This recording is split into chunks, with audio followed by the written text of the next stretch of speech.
Hello, my name is Richard. Welcome to my YouTube channel, 1K Freedom. My YouTube channel is about living abroad. I spend most of my time actually in more Eastern Europe. However, since I've been home, I've kind of gone down this Philippines YouTuber rabbit hole type of deal.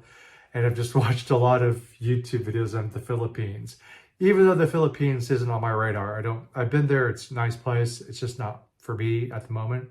And so I like budgets, I like numbers. And so I started checking the budgets, and there's a lot of people making YouTube videos about how much it costs to live in the Philippines. Ranging as little as like $500-600 a month, they claim, up to like $2,000-3,000. It's a whole range. I think the reason why there's so many YouTubers doing videos about how much it costs to live in the Philippines is because that's what people want to see. Especially when they can sell you this fairy tale, like it's so cheap, you can live a great life and everything. Because they'll get more views if they tell you that it's fantastic. They won't get as many views if they say, you know what, it's way too expensive, it's way too difficult, don't come here, etc., etc.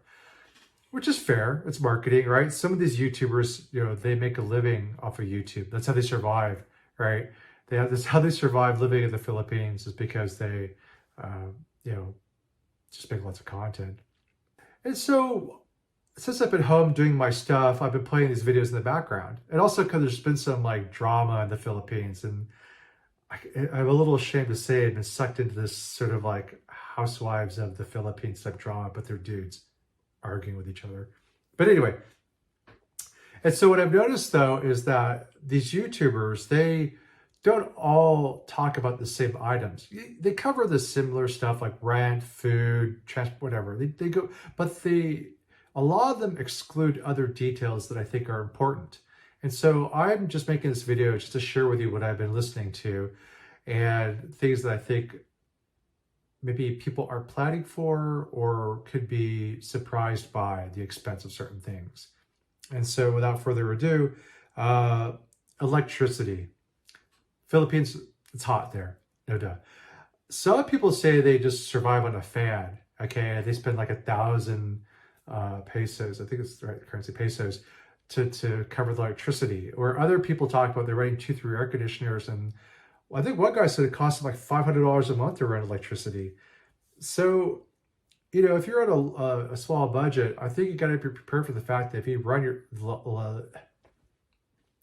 you're on a small budget and you run AC a lot, it's going to cost you money, possibly $100 or more. Now, if you're living on $1,500 or so, that's almost 10%, okay, 7% of your budget. So don't be surprised by that. Also, it sounds like electricity might be more expensive in different parts of the country, and they have a lot of brownouts. So that could impact your ability to work remotely if that's your thing. So just throwing it out there, electricity is not like an afterthought. It's probably something you need to be kind of concerned about. Insurance. Medical insurance isn't cheap, especially a good plan, right? And so a lot of these guys, they don't talk about medical insurance at all. You don't see it in their budgets or anything like that. They're like self-insuring. Oh, it also sounds like medicine is very expensive in the Philippines for certain things. And that there's certain things, I think some guy was complaining on Reddit about how like he takes some sort of an antidepressant, and this particular antidepressant is not sold in the Philippines, and he only has good results from this particular medication. So you have to look into that. So if you have like serious medical needs, you better research that in advance, because it sounds like medicine can be expensive, or you might not be able to get it there, or it might be illegal to have it. So I would definitely look into that. Visa costs. It sounds like one gentleman was saying that you should budget around $40 a month to prepare for your visa extensions, right? If you plan to live in the Philippines for a while, I think it sounds like you can get 1 month, 2 month extensions, up to 3 years. Meaning, I think he said that you could stay in the Philippines for up to 3 years, getting multiple 1-2 month extensions, and at some point you have to leave and come back or something like that. But he said to budget $40 a month. His name, by the way, is Brent's Trippin'. That's his YouTube channel. And I happen to be playing it today. So he mentioned that. It's like, because I had written down visa costs, but I didn't know what the actual costs were. But he said budget $40 a month. Uh, Another important thing is having money to go home. Okay, these aren't in any particular order, because even as I've traveled around the world, I've always set aside money in case I need to go home for an emergency or just hate where I'm at, etc. And so there may be a point in time in your life when you're like, I can't stay in the Philippines any longer. I have to get out.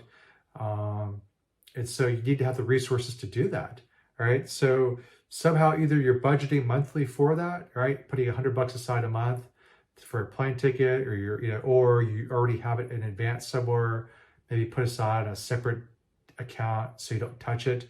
But I would plan on having that emergency fund. It seems like when I travel abroad, I expect things just to be cheaper because, well, it's more expensive in America, it's cheaper abroad. But it sounds like some Western goods in the Philippines are just as expensive as they are in the West. It sounds like toiletries is one of them. So if you have a certain product that you like, it costs almost as much to buy it in the Philippines as it is in the States. So either when you're coming over, you bring extra of that, or you just plan for that. The one thing that is cheaper is cigarettes, apparently. Okay, once again, Brent's tripping. Thank you, Brent's tripping. A shout out to Brent's tripping. He said something today about cigarettes cost like $2.50. Cigarettes cost $2.50 a pack or so for Marlboro or whatever. I don't smoke, so I don't know. But it sounds like it's cheaper, so that's to your advantage. Okay. Travel costs. Not travel costs to go home, but travel costs around the Philippines. Do you plan just to stay in that one city for the rest of your life? Or do you plan to bounce around, check out some of the other beaches, some of the other cities, etc., etc.? So you have to budget for that. Is that going to be in your budget, or do you have some extra cash set aside for just travel only within the Philippines? Another item is budgeting for clothing. Now, because you don't necessarily buy clothing all the time, but at some point you might need to buy more clothes. Also, what I've heard is that they don't have large sizes in the Philippines, right? Respectfully, the people in the Philippines just aren't very giant people, right? They don't have 300-pound people, lots of them running around. I'm not saying all Americans are 300 pounds. Okay, I'm not saying that either. But what I am saying, though, is that it makes no sense for a store to carry large clothing that will rarely be purchased, right? It ties up their capital. So, or it might be expensive. Now, the thing is, though, is Amazon delivers to the Philippines, so you can order online. Okay, so I don't know how expensive large clothing is. I don't know if large clothing on Amazon is expensive or not. I'm 5'10". I'm like 70. I don't really need like extraordinarily large clothing, so I can't comment on that. But I imagine it can't be terribly expensive, but don't be surprised if you can't find clothing that you need. So if you have certain shoe sizes or whatever, plan in advance. Also, a lot of these guys, they don't seem to budget for large purchases, such as like a phone replacement, buying a new computer, buying a moped, buying a car. So either they have money in advance, part of their sort of initial setup budget, which I'll talk about in a second, or something, right? So if you need to replace these items, you're gonna have to budget for them. I might as well just talk about that now. You'll need money for the initial transition, right? So when you move to the Philippines and you rent an apartment, you're going to need to put up a deposit probably, and also first month's rent, right? But also the apartment may be furnished, it might not be furnished. You might need to buy a coffee maker because you love coffee of a certain type and you want to make it every day. There's all these costs, startup costs. So you'll have to budget for that somehow, right? You'll have to either have it in advance or take it out of your monthly budget so that you can buy these things as you need them. So that's something to think about, your initial budget. So set a budget that you need, and then the budget to get back to the States, if that's your plan ultimately. And also girlfriend budget. Not all these guys talk about this, but some people did, which is if you have a girlfriend, I'm not whatever you do is cool, but a lot of these guys seem to have an allowance for their girlfriend. They give their girlfriend's buddy. And so that's part of your budget, right? Are you planning for that? Is that included in your budget? Also, connected with that would be family support. Sounds like a lot of these guys, they have a girlfriend or a wife. It ends up that they get asked a lot for money from the extended family. So are you going to budget for that? Are you just going to say no? I don't know. But these are just some items that I noticed that weren't talked about a lot that might be particularly large.